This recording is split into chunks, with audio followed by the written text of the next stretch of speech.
Graça e paz, meu irmão. Gratidão damos a Deus pela oportunidade de vivermos uma vida em abundância. Hoje, 22 de janeiro de 2026, a gente vai meditar no livro de Isaías, capítulo 32, e vamos lá no versículo 15. Nele diz assim: até o Espírito ser derramado sobre nós do alto, e o deserto ser um campo frutífero, e o campo frutífero ser considerado uma floresta.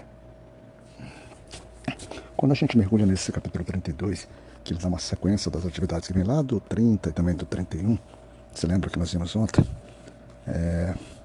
Nós temos agora aqui basicamente uma visão milenar.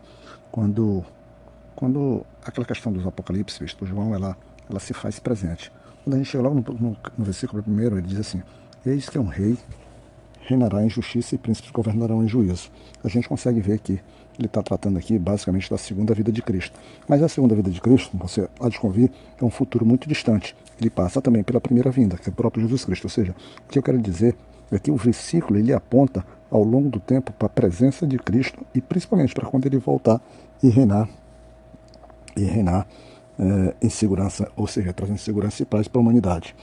E no versículo segundo ele diz assim: e um homem será como esconderijo para o vento e abrigo contra a tempestade, como rios de água em um lugar seco, como a sombra de uma grande rocha em uma terra cansada. Trazendo que se agora Cristo está entre nós, agora não mais aquele Cristo servo, aquele Cristo que foi apenas o que trouxe a palavra, o que abriu os nossos olhos, o que foi movimentando os nossos corações, e por meio dele vai vir a própria igreja, que é em Pentecostes.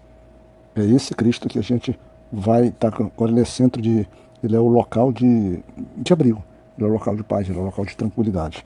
Quando no versículo que nós trabalhamos, ele fala sobre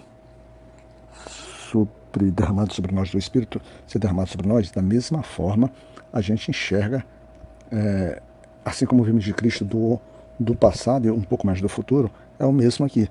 Quando ele fala do Espírito, onde é que o Espírito veio do alto que pousou sobre nós? Veio na formação da igreja, que é lá em Pentecostes. Então, ele aponta para Pentecostes, a presença da igreja sobre o mundo, quando de fato a igreja estará agora reunida e com os príncipes governando a face da, governando com o rei justo.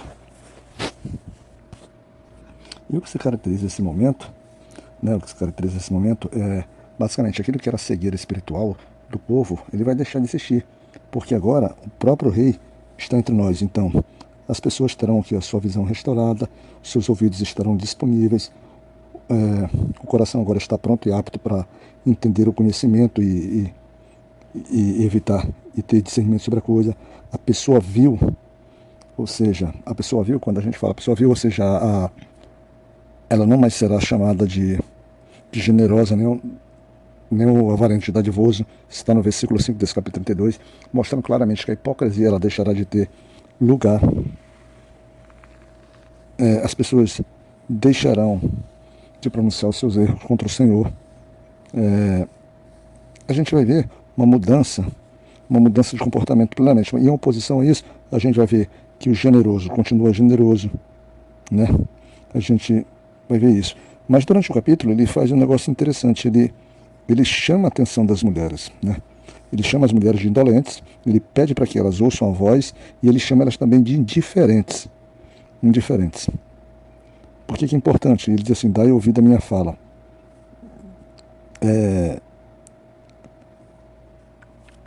importante sobre isso, porque as mulheres elas têm um chamado muito forte, e além de um chamado muito forte, e é por meio das mulheres que normalmente o homem ele se torna mais fácil a cometer suas falhas, a sua igreja, até a própria igreja se desviar. Não é responsabilidade da mulher a sustentação da igreja, está sob a responsabilidade do próprio Senhor, e ele utiliza muito o homem, o varão, para ser, vamos dizer assim, essa coluna. Mas a mulher, ela, até mesmo sobre o homem, ela desenvolve sobre o homem, vamos dizer assim, uma certa, não digo um certo controle, mas uma certa facilidade, em que ela, quando está desestruturada, ela facilita com que as coisas saiam do eixo. Então, há uma, vamos dizer assim, há uma chamada muito clara sobre elas, né, para que elas sejam, por exemplo, que elas possam ser bastante vigilantes quanto a isso, para que elas deem atenção às coisas do Senhor. E quando a gente olha na vida prática dentro de uma igreja, como as mulheres são fortes, estão atentas e ativas nisso, certamente a igreja ela se torna muito mais edificada. Mas há esse chamado, tanto que no versículo 11 ele diz assim: tremei vós, mulheres que estão indolentes. Sedes atribuladas, vós indiferentes, despivos, ficai nuas e cingi vestimenta de pano de saco sobre os vossos lombos. E para finalizar, quando a gente olha o contexto a partir do 16, quando esse Espírito for derramado agora completamente sobre nós, o Espírito que vem do alto, né, completa ali com a presença, e esse rei justo estiver reinando, ele vai trazer uma justiça no campo frutífero, ele vai trazer obras da justiça, será paz, terá quietude e segurança, e o povo habitará em habitação pacíficas e moradias seguras em lugares quietos e descanso. Está no versículo 18. Se lembra muito aquilo que diz assim: a casa do meu pai tem muitas moradas, né? Então, as moradas da casa do pai está se fazendo presente aqui. Fica na graça de Deus, que Deus te cuide e que Ele esteja conosco, irmão.